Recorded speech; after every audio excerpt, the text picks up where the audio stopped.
do want to continue this theme of the seasons of your life. And we've covered two different sermons about the seasons of your life.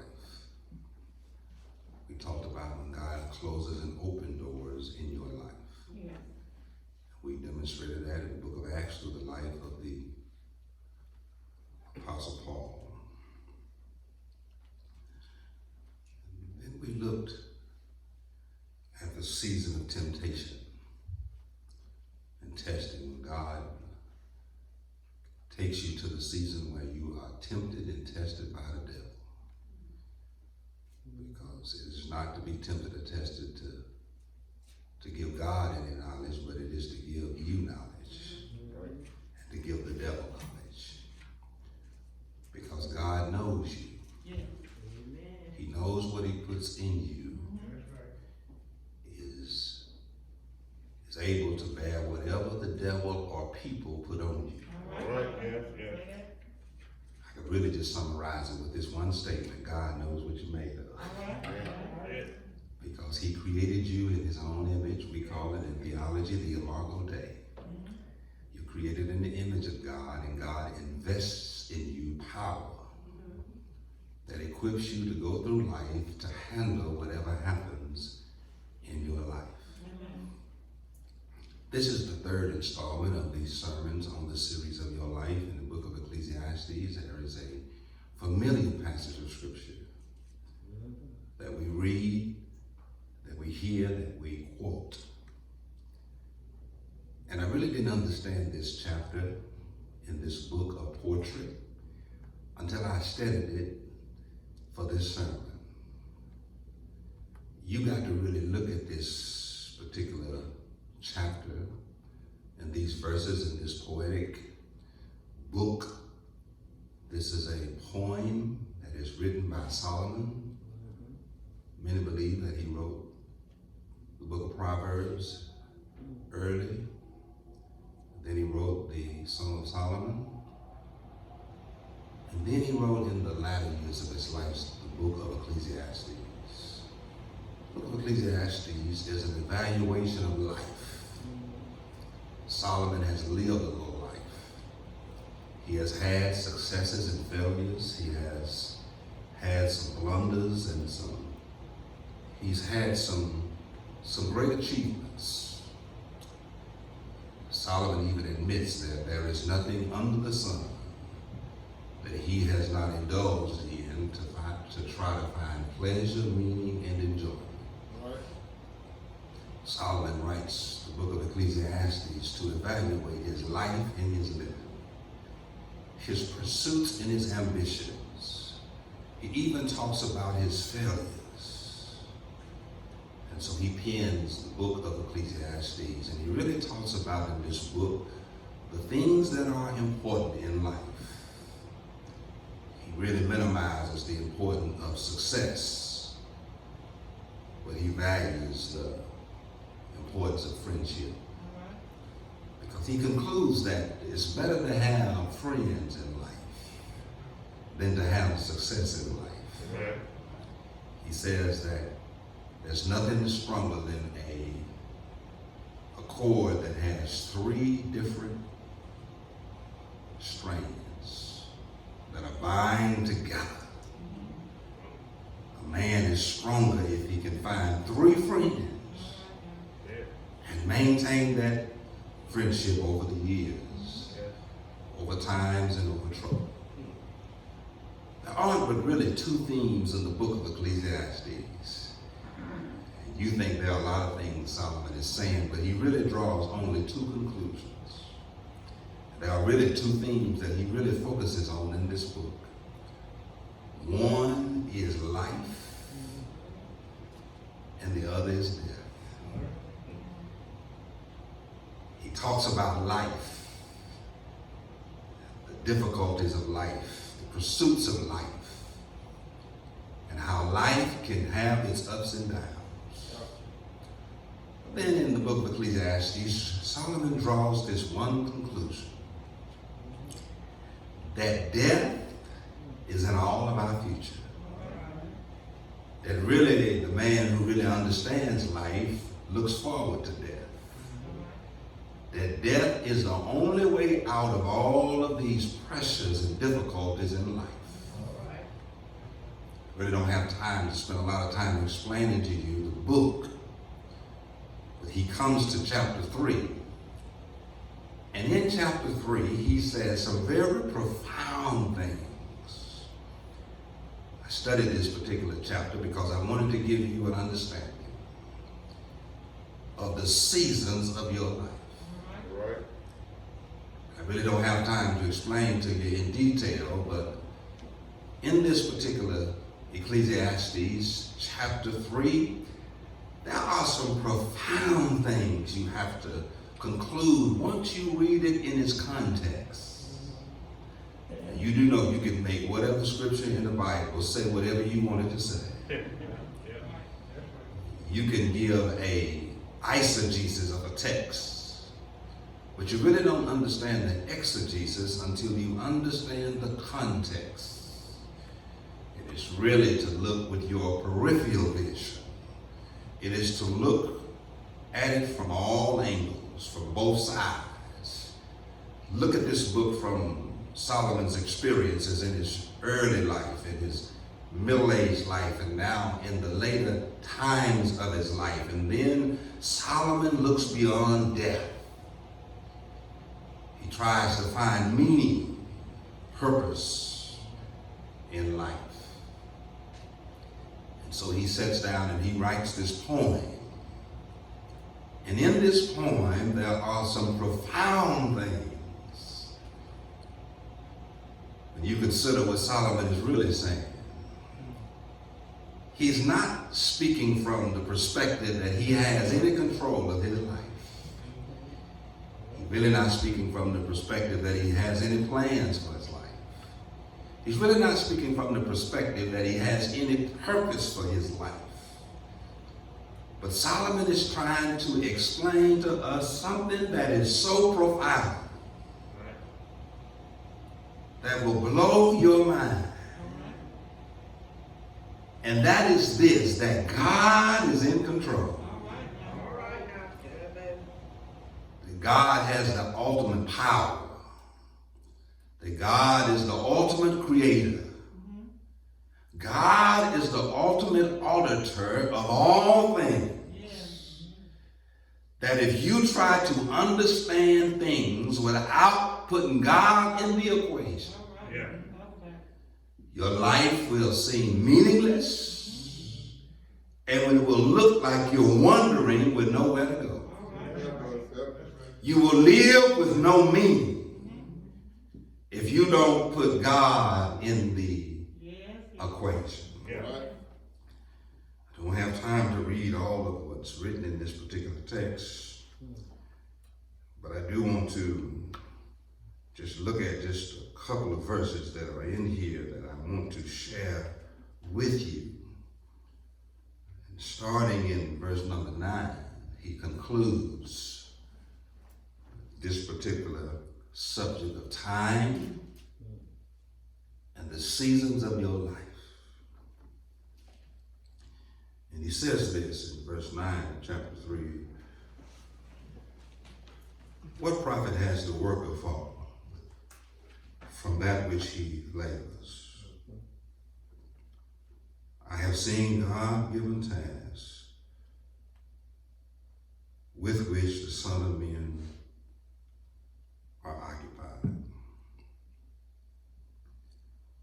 God has made everything beautiful in his time. He has also put eternity in our hearts. Except no man can find out the work that God has done from the beginning to the end. You may be seated. What a profound verse and chapter that are in Ecclesiastes chapter 3. I really want you to listen to the lessons and listen how Solomon wrote this particular poem, because he came to some profound conclusions. If you just read verse 1, it says, to everything there is a season time for every purpose under the sun. Then he starts listing 14 things. 14 things to which there is a time and there is a season.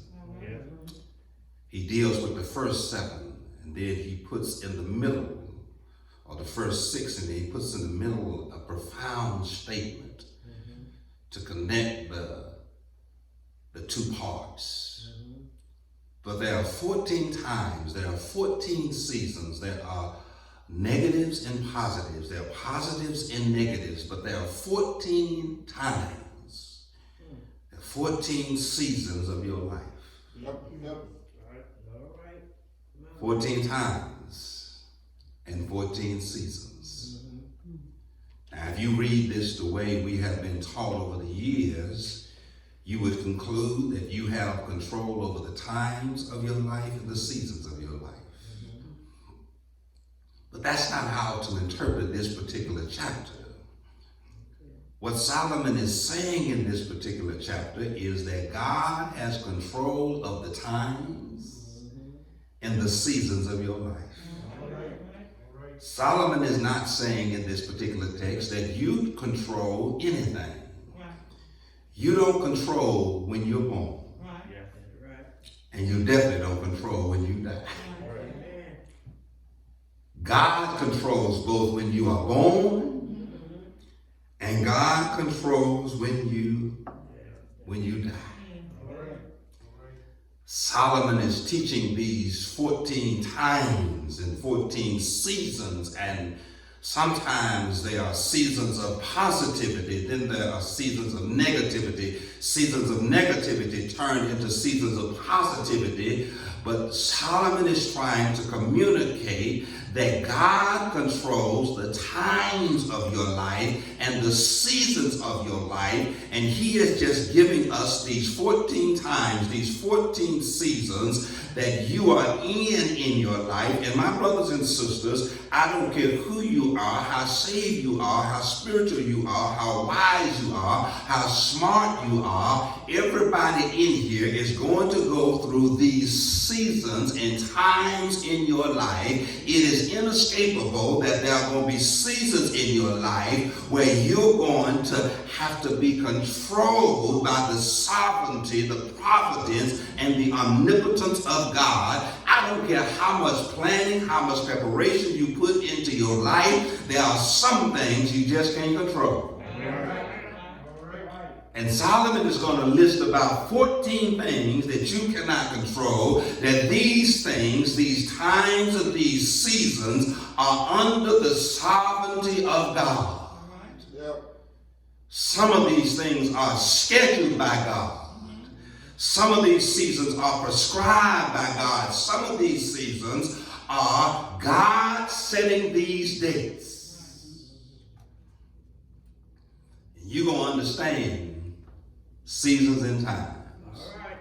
As I was studying this particular verse, the pastor of Hilldale Community Church said this. He entitled this sermon, "Do You Know the Time?" Do you know the time?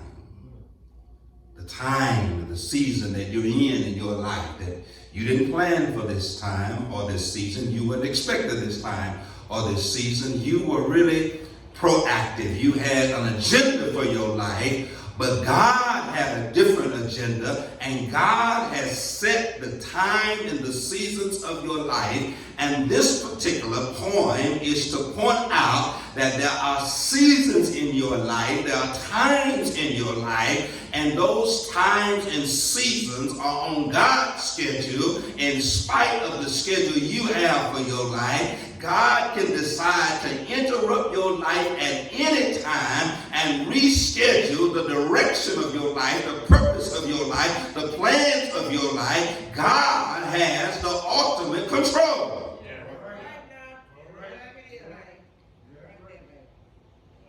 I'm telling you, the conclusion is in verse 9, 10, and 11.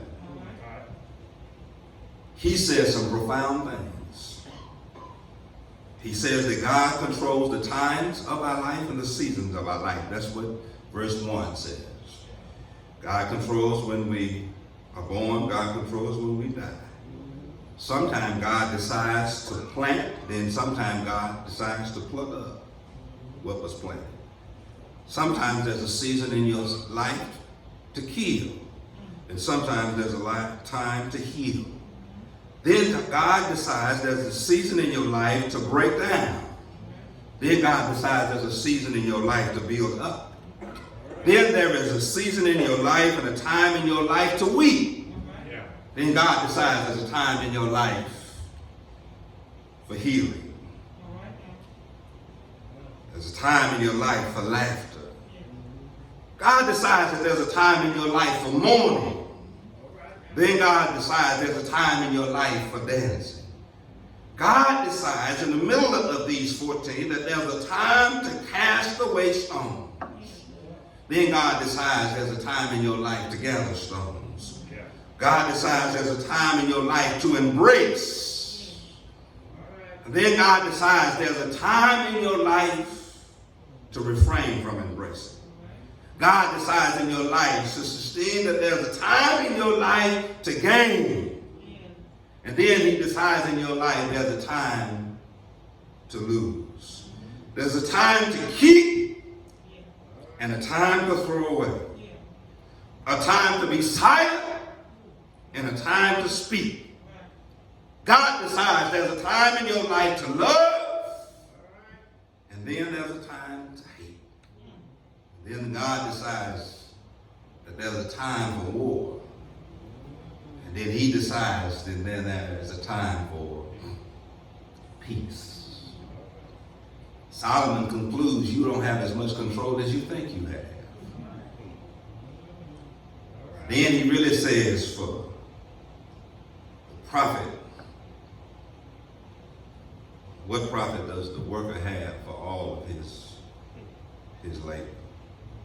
I've seen God given tasks which the sons of men are giving their time, effort, and occupation to. And I'm going to come back to verse 11 because it's so profound. It's really the foundation of this entire Psalms, because it's going to sum up and explain everything you need to know about this psalm. I want you to stick a pin on verse 11 because it really gives conclusion. It wraps up the whole story, and when you understand verse 11, you understand this particular chapter and verses. Let me give you the practical lessons because there's so many. I have to just hurry on. I don't have enough time to belabor, but let me give you these lessons you need to learn about Ecclesiastes chapter 3, the seasons of your life. Now listen, I don't want you to get in a hurry to read this Psalms and move on. But the overall theme of this is that God is in charge. God has the ultimate control. God determines the times and the seasons of your life. And don't get too caught up thinking that you got life by the horns and that you're doing pretty good and you determined and have predetermined that this is where you were going to be. Sometimes you're right where God wants you to be when God wants you to be there. All right. You didn't get here by chance nor by accident, but it was the plan and purpose of God. Yeah. Let me give you these. One of the things the Psalm teaches is that life has an order of things. That there are things in life that are just ordered by God. They are things that God have ordered. And they wouldn't be if God did not order them. God has set things up. There's an order to the universe. The sun brings light and heat, radiation that pierces the heavens and makes it to the earth. There's an order to the earth. The earth is tilted in a certain direction. The rotation of the earth allows gravity to exist on the earth where it exists on no other planet. And the The sun has radiation that pierces the heavens and comes down. And if the earth was tilted in any other direction, it would be too hot or be too cold. There's an order to things. God has set up creation. The intelligent designer has set the world up, the universe up in an orderly fashion. There's an order to everything. My brothers and sisters, God, the divine designer, designed things with order. There are things that happen, those things that happen by chance, but they happen by the plan and purpose of God. That God set everything up with order. There's an order to things in life. There's an order to life. A person is born just when God wants them to be born, in the time, in the season, in the generation. The calendar date of a person's birth is determined by God. But not only that, the death of a person is determined by God. God is the only one who knows the number of days, months, years, and weeks, minutes, and seconds you're going to live. Those dates are determined by God. Everybody in here, if you knew the date of your death, you would do better. You would be better. You would try to get closer to God. All of a sudden, you find religion. If you knew the date of your death. But my brothers and sisters, the date of your death is determined by God, but God has ordered to all things. But not only that, God has ordered all things and has an order to all things. These things can cause disorder and chaos in our lives. My brothers and sisters, everybody in here has been affected by two events, whether you know it or not. Yeah. You've been affected by the birth of a child and the death of somebody. Yeah. Those things, this order that God has created in the world has caused us to expect that there are some orders that God has ordained, but this same order can cause disorder, chaos, sadness in our lives. You know, we can become very attached to the things that God allows us to have, and some of these things that God allows us to have are the means by which God gets us to the place where he's going to get us. These things were given, but they were not given to last forever.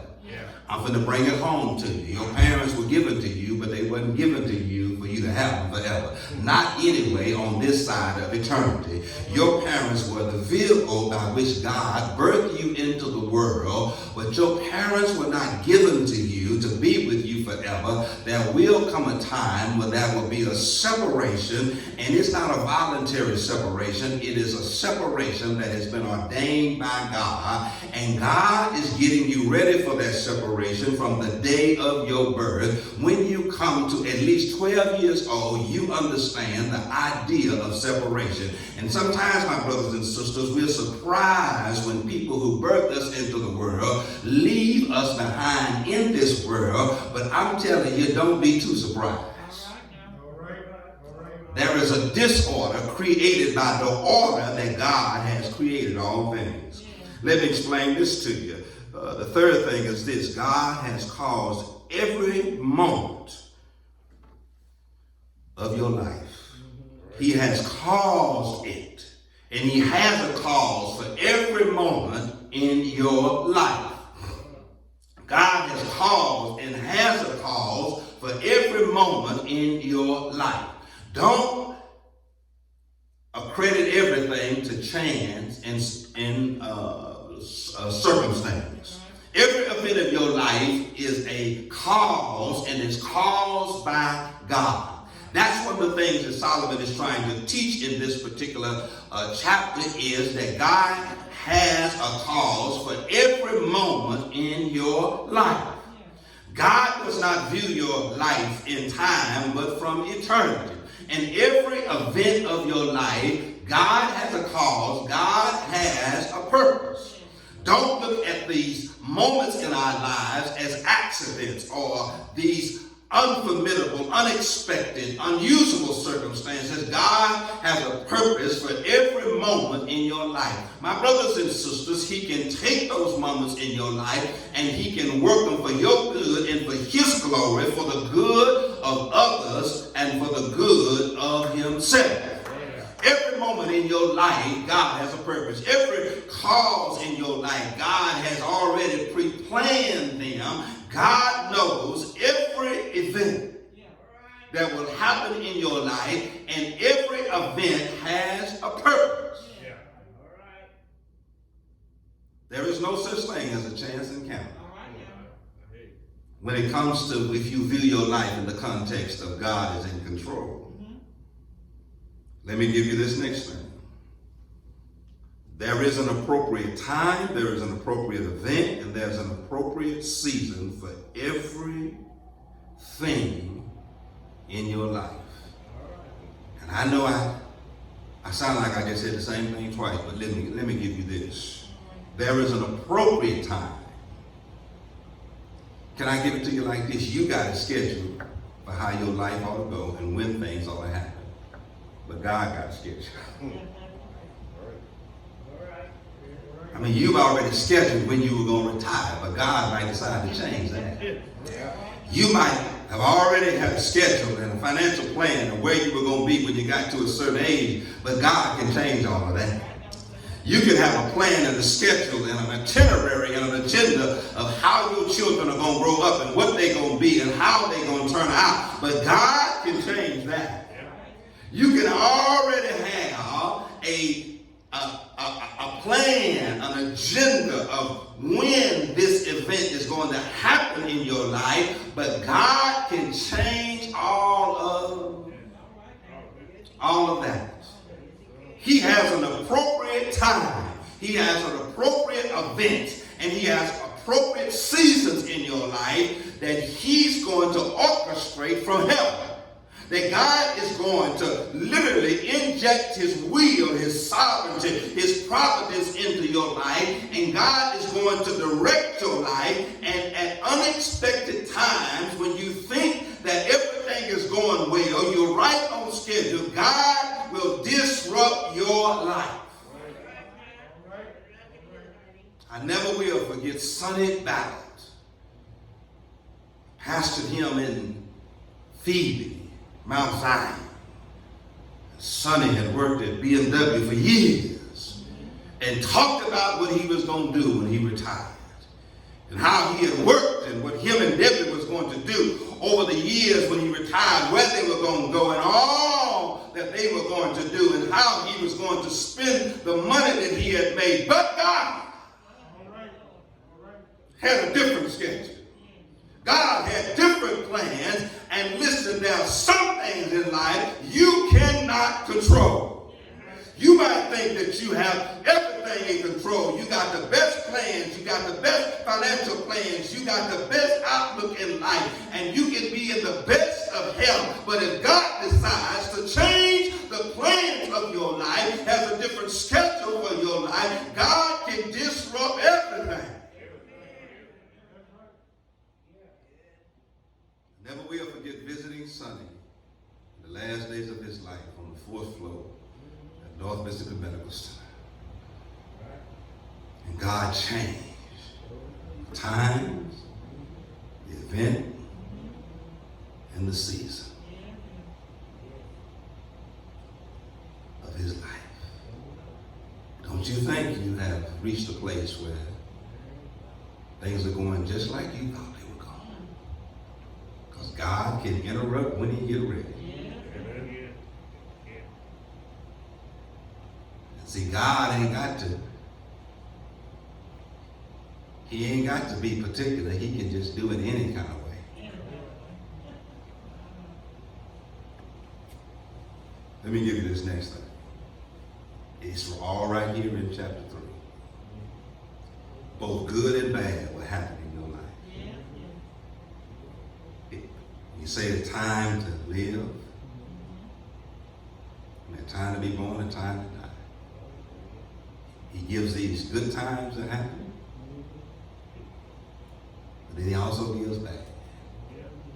Now, I think that sometimes we don't really understand that.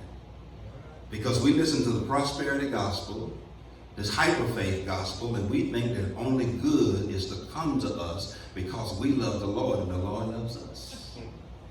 But my brothers and sisters, good and bad will happen in your life, and that's what this Psalms is teaching. That both good and bad happen happens in the life of people who understand that God controls the times and the seasons of your life. Both good and bad happens in your life. But I want to tell you, it is a matter of perspective. Because sometimes the good can be bad. And sometimes the bad can be good. It's a matter of perspective. And my brothers and sisters, some of the things we think are good that happen in life, we think they're good, but they're really bad because they come with a burden. We think some of the things that bad happen in our life are bad, but they're really not bad. They are good. I'll give you one illustration and I'm moving on. You go to the doctor, you're feeling some pain somewhere in your body. You go to the doctor and he tell you, you got cancer. That sounds like bad news. But really it ain't bad news, it's good news. You know why it's good news? Because now you know what's wrong. And now you found out soon enough that the doctor can now diagnose, find a path to healing and curing you. And if you didn't know the bad news, you wouldn't have heard the good news. The bad news is you got cancer. The good news is we got a cancer doctor on the 3rd floor, and he specializes in your kind of cancer. And the good news is you got cancer, bad news. Good news is there is a cure to your. You got to know how to have a perspective about bad news.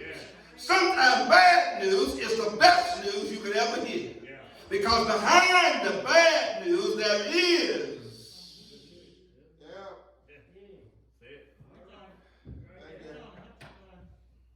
Thank you. It's bad news that you got it. But there's some good news behind the bad news is that there's a cure.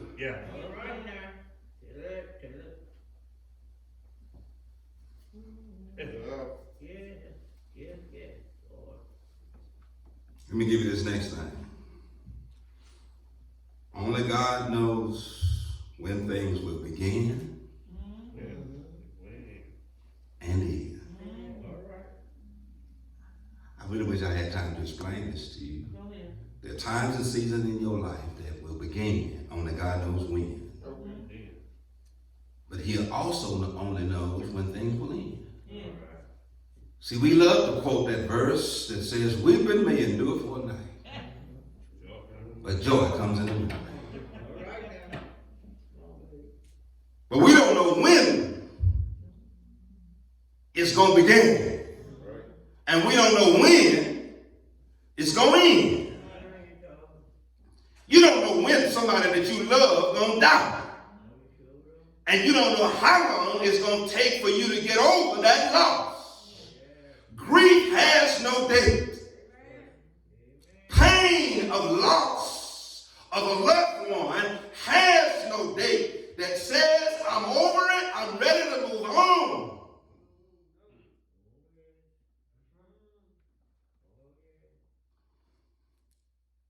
Only God knows when things are going to begin and when things are going to end.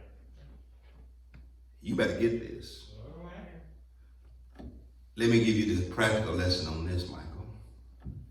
You can't try to make things happen that you want to happen because they might not be on God's schedule to happen when you want them to happen. That's right. You don't know when God is going to lighten the load that you're carrying. You know why? Because you didn't pick it up. He gave it to you.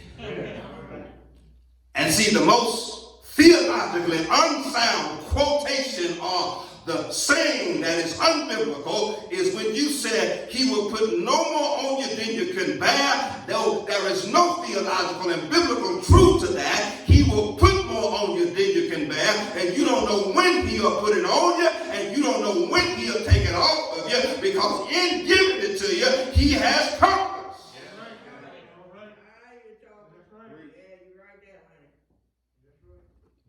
You might be on the rough side of the mountain for 20 years.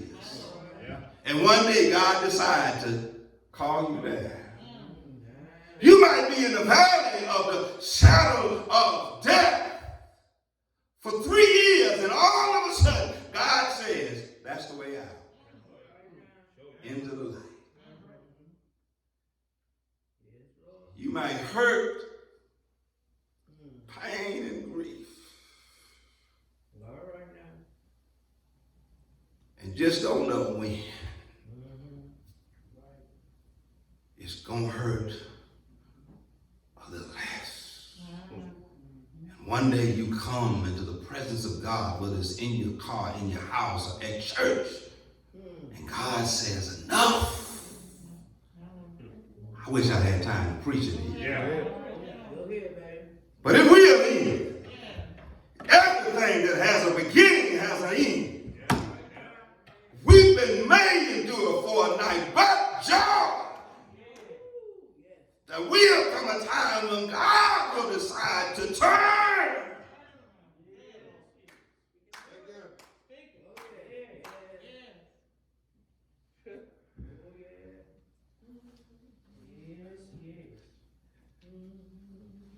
Gladys, he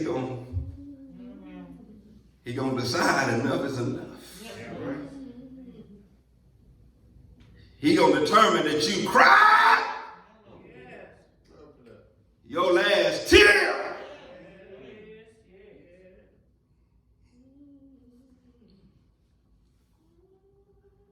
I got to take my time before I get happy. Because I want to give you this next one. Now listen, if you don't get now, not another point I made.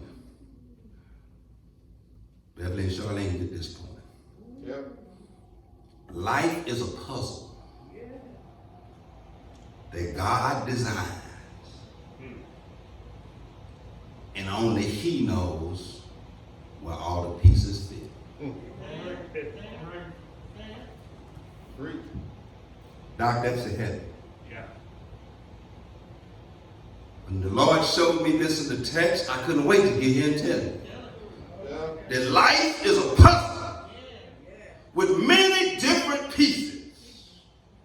And only God knows how it all fits together. The purpose, the plans, the seasons, the times in your life, it's like a puzzle with many different pieces scattered on the table, and you try time and time again with your plans, with your wisdom, with your knowledge, and your education to fit them all together, and you get frustrated because it all won't come together. And I come to tell you that only God knows how it all fits together. Only God can put the puzzle of your life together.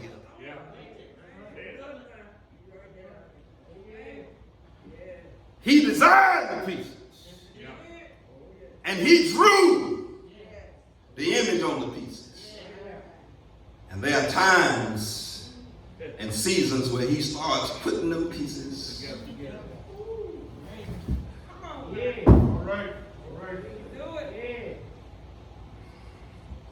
Putting them pieces together.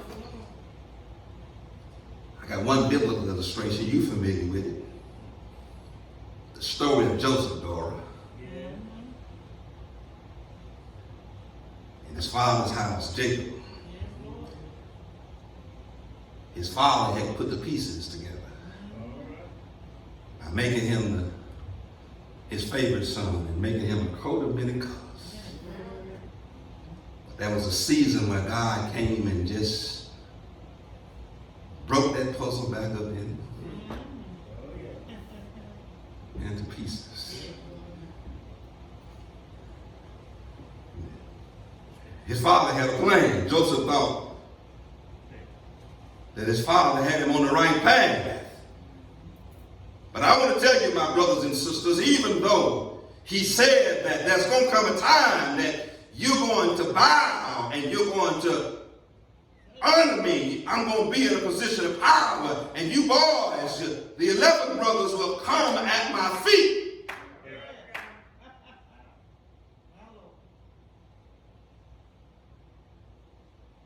And then at that well that day,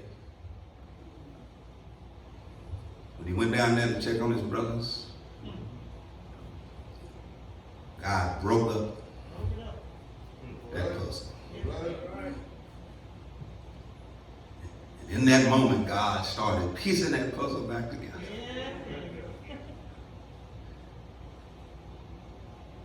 And see, that's what you don't understand. Your life is a puzzle. You don't know. You can't figure it out. You don't understand why certain things happen in certain times and seasons of your life. Your life is a puzzle, but only God knows where the pieces fit together. And listen, the song is right. We'll understand it better by and by. Sometimes some things happen. These things are unfortunate. They are sad. They're tragic. It looks like it is the end of us. But God has a plan. He's working things out in the process. He's putting the puzzle together. And sometimes he puts the puzzle together by allowing unfortunate things that we don't understand to happen in our lives. But I come to tell you, that's just God putting the puzzle pieces together in your life.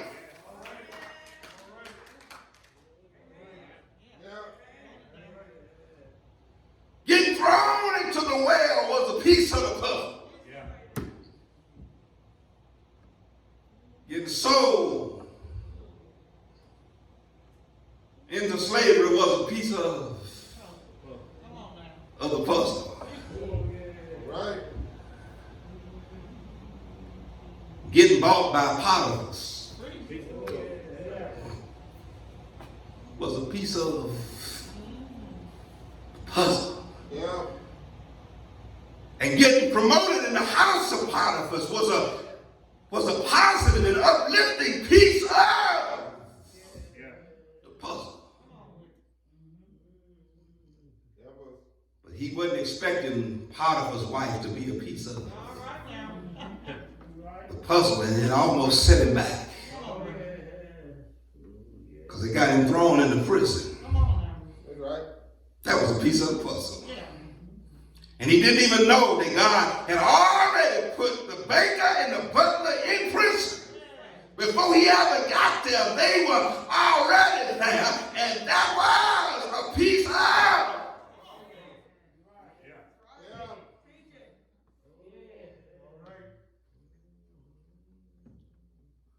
Ain't no accidental things that are happening. It's all a piece of the puzzle. Your life is a puzzle now. Only God knows how it all fits together. The illustration of Joseph, he'll put some people in your life that like you. Yeah. Like Potiphar and Pharaoh. But he'll put more people that don't like you, like his brothers. Like Potiphar's wife. He'll balance out your life. He'll put people that's for you and people that's against you. But it's all to fit your life neatly together. He's working things out.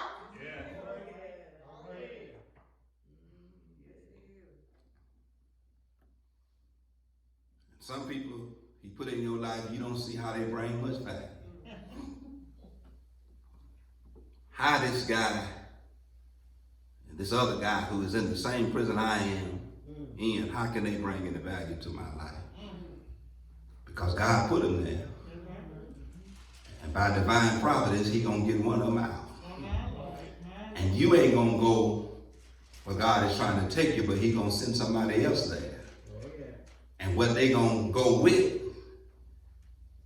is what you good at. Right.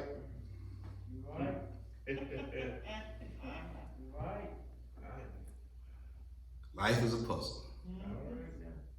Everybody in this church right now is a piece of the puzzle.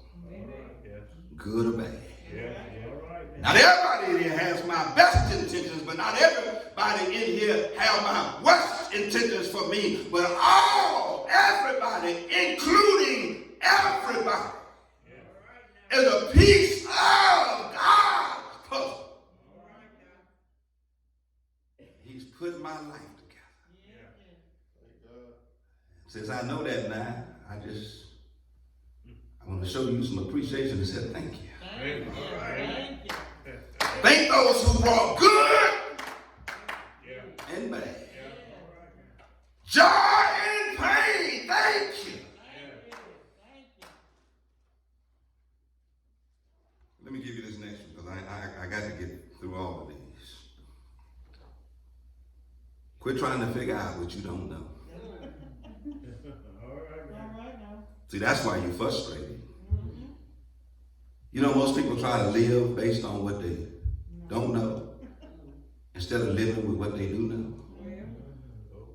Most people try to live life under the influence of the uncertainties instead of the certainties that they do know that are tangible in front of them.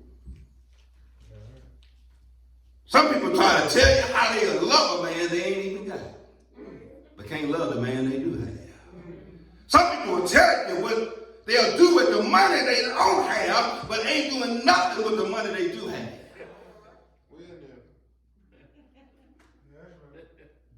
They'll tell you what they will do with the power they don't have, but they don't tell you nothing about what they're doing with the power they do have. Quit trying to figure things out that you just don't know. That's so deep. It's a deep well.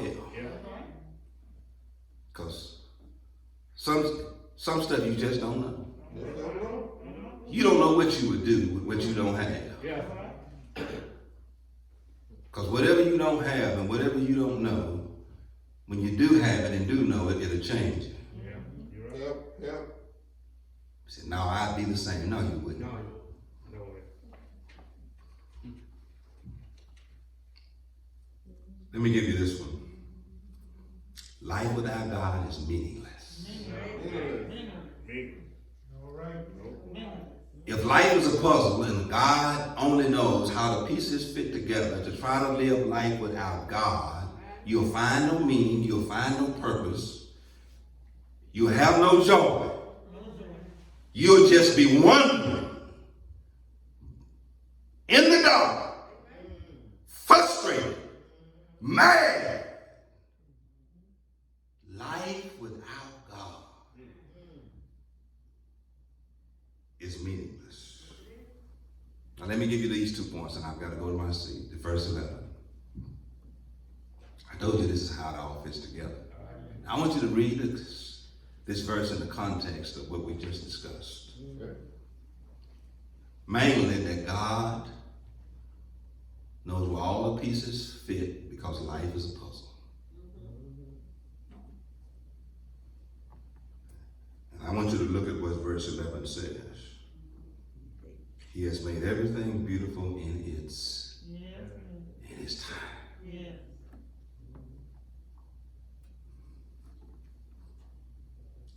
You know what that simply means? Is that the seasons and the times of your life, God is going to work it for his glory and for your good. That it's all going to work out. And I love that the writer uses this word, the translators uses the word beautiful. It's going to look good when God gets through.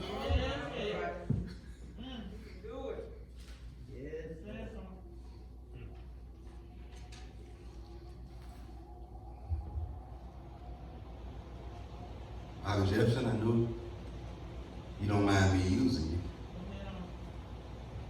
The Lord take you and took you through some things, but you look beautiful now. All right now.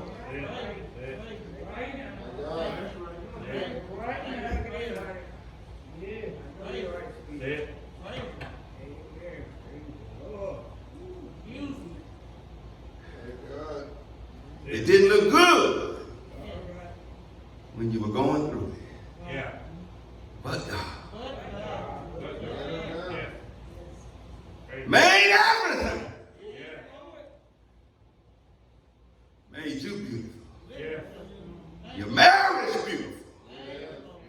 Your testimony, beautiful.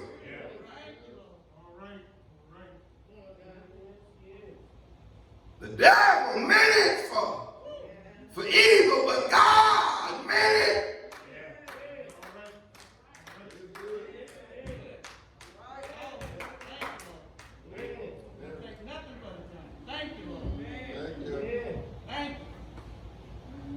God has made everything beautiful. In its time. It's really for those of us who are going through something, there is a time when God is going to turn things around. And he's going to reveal purpose and meaning and the reason why. And he's not going to wait till we get to heaven, but in this lifetime, he's going to make some ugly things beautiful, some trials beautiful, some troubles. He's going to work them. It is time.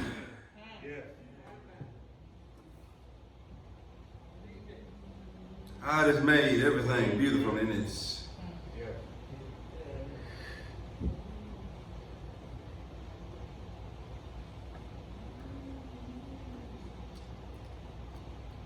Mama used to take some flour, eggs, and a little milk. Put a stick of butter in there. A bowl, and she used to just mix it all together. And it don't look that good.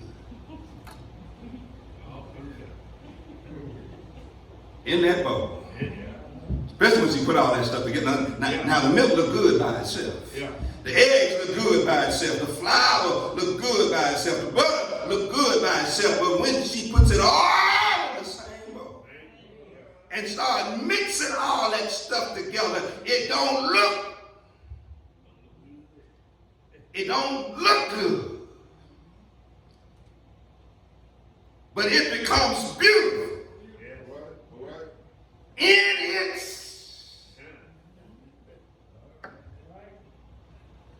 In its time. She take that same bowl of mixed ingredients and she puts it on the table. But when she puts it on the table, before she does, she puts some more flour there. Because she don't want it to stick to the surface. And she wants it to stick and hold. Together.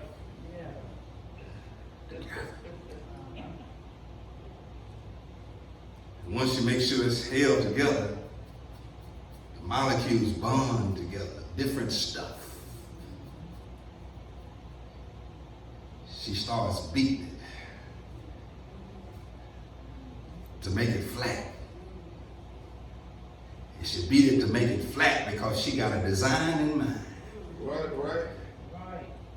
She starts beating it to stretch it out to make it flat. And then she would take a mason jar and put a little flour on it. And then she started sticking it down in the flat, and because she got a design in mind. And she starts, when she get one out at this, in the design she wanted, and she put it on the pan. It don't look that good. It's been put all together. It's been smashed and rolled and beaten. And when she get enough of them, she turned the oven up to about 350. And she put them in a hot stove. And in that hot stove, after they've been beaten and designed, the heat makes the yeast rise up. Because what you didn't understand, that there's a hidden ingredient in the flour. And see, I can't tell you what your hidden ingredient is, but when you get put in the heat, you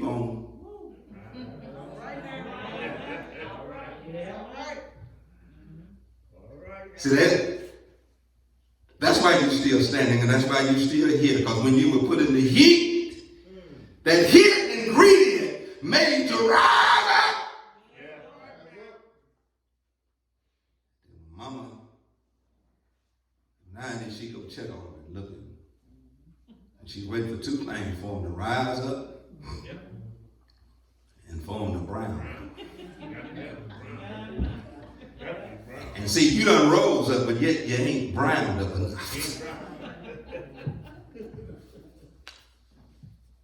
And God is browning. He's changing the way you look so he can change the way you taste.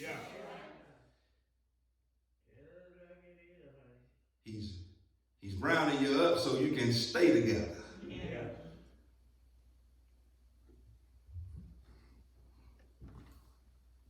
He's going to make everything beautiful. In its time. I need to tell somebody that God is putting a lot of things in your life you didn't expect, you didn't plan, you didn't schedule it, but he's mixing it all together. And he got a purpose. Can I give you this last thing? And it's right here in the verse. Right after verse 11, he says this. And God has put eternity in your heart. There's a word in Proverbs that says it's good to go to the house of mourning than it is to go to the house of feasting. That simply means it's better to go to a funeral than a party. Because at a party, you put eternity on the back burner. But when you go to a funeral, you look eternity straight in the face. Because today is somebody else. And tomorrow it might be you. And when you go to a funeral, you start getting in contact with and get connected with that eternity that God has put in your heart. And really that eternity is to say things are going to get better. God has put eternity in your heart. Now let me give you this. Now listen, this is deep theological stuff, Stan, but really it ain't deep theological stuff because the people who penned some of these songs, they didn't go to seminary, they didn't get any training. And I'm on this part of this verse where it says he's put eternity in our hearts. The old church could really, they gave a better theological commentary on this verse than the theological commentaries I read. Because what it means when it says he put eternity in your heart, it means you long for heaven. You long for something beyond this life. You know that there's something better on the other side. And the old church didn't have a lot of theological training, but Miss Jefferson, they said, up above my head, I hear music in the air. Soon and very soon, I will be done with the troubles of this world. I'm going home to live with the Lord. Soon and very soon, we are going. That's because eternity is in your heart. If you miss it from singing down here, and you can't find me nowhere, come on out to bright glory. I'll be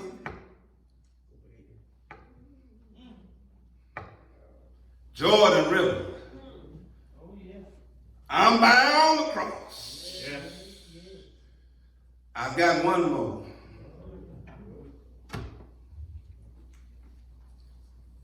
River to cross. Yes. Right? That's because he has put eternity in your heart.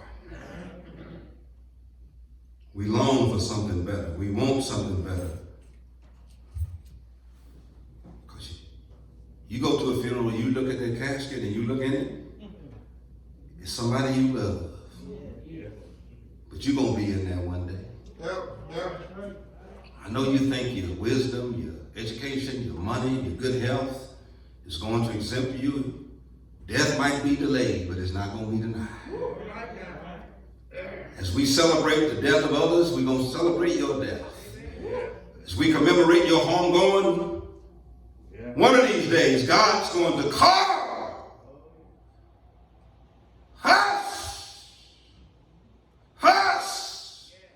Somebody is calling my name.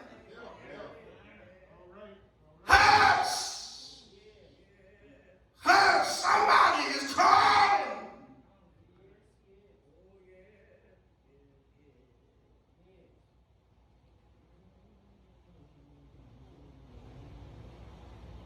Somebody's calling.